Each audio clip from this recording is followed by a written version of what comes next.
Common noun name for many things of the same Times say types. এখানে দেখো same types, যখন একই ধরনের অনেকগুলো থাকবে তখন তাকে আমরা কমন নাউন বলবো। কমন নাউন কি দেখো এখানে, যেমন উদাহরণ হিসাবে ডগস। এখানে যদি আমি ডগ বলি তখন কি তুমি একটি ডগকে বুঝবে নাকি পৃথিবীর সকল ডগকে বুঝবে?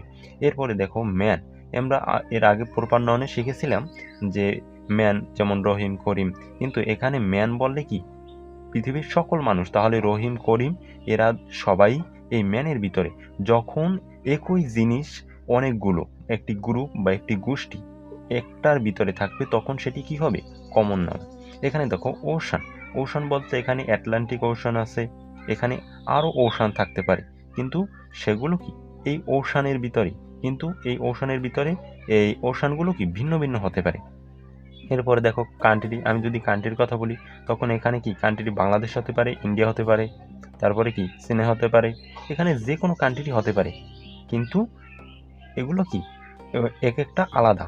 কিন্তু যখন আলাদা থাকবে তখন আমরা সেটিকে কী হিসাবে ধরবো? Proper noun. যখন সবগুলো একটার ভিতরে থাকবে, একটা গ্রুপ হবে, তখন আমরা বলবো এটি কমন নাউন। কমন নাউনের একেবারে সংক্ষেপ চিহ্ন তুমি কীভাবে বুঝবে সংক্ষেপে? সেটি হচ্ছে যখন দেখবে একই জিনিস একটির ভিতরে, তখন সেটিকে আমরা কমন নাউন হিসেবে ধরবো। যেমন যদি একটি উদাহরণ দেখাই তোমাকে, দেখো এখানে dogs are faithful animals but cats are not.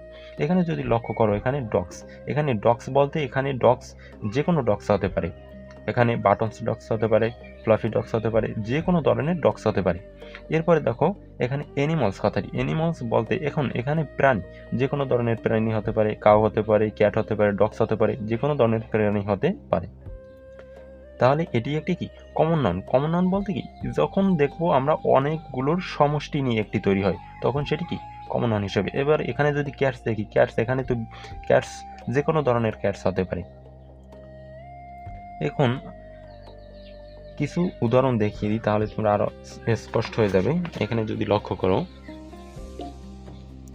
এখানে আমি কিছু কমন নাউন এবং প্রপার নাউনের বিষয়টা তুলে ধরছি। দেখো এখানে যদি কমন নাউনগুলো ধরি, এখানে ম্যান বলতে এখানে আরেকটা জিনিস লক্ষ্য করতে পারো যে এই কমন নাউনের ভিতরে অনেকগুলো প্রপার নাউন থাকতে পারে। এই একটি কমন নাউনের ভিতরে এখানে অনেকগুলো প্রপার নাউন থাকতে পারে। যেমন এখানে দেখো কমন নাউন হিসাবে আমরা কি নিতে পারি? ম্যান, কিন্তু প্রপার নাউন হিসাবে এই ম্যানের ভিতরে কি হতে, ম্যান কী রকমের হতে পারে? যেমন সাকিব হতে পারে, ওয়াল্ট ডিজনি হতে পারে, যে কোনো ধরনেরই নাম হতে পারে।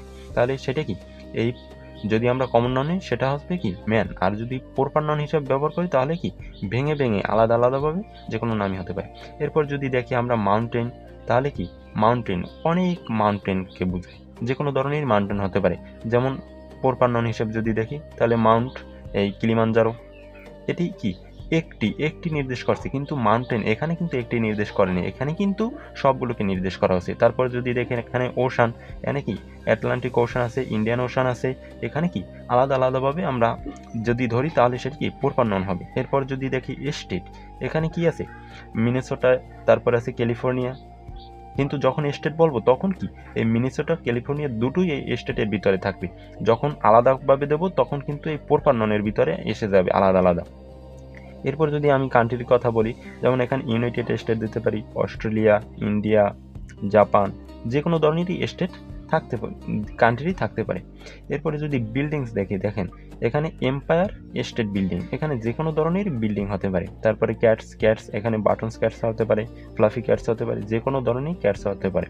এখন সহজভাবে মনে রাখো তুমি যে অনেকগুলোর একই জিনিসের অনেকগুলো সমষ্টিকে যখন একটিতে প্রকাশ করা হয় সেটি হবে কি কমন নাউন, আর যখন সেটিকেই ভেঙে আলাদা আলাদাভাবে প্রকাশ করা হবে তখন সেটি হবে কি প্রপার নাউন।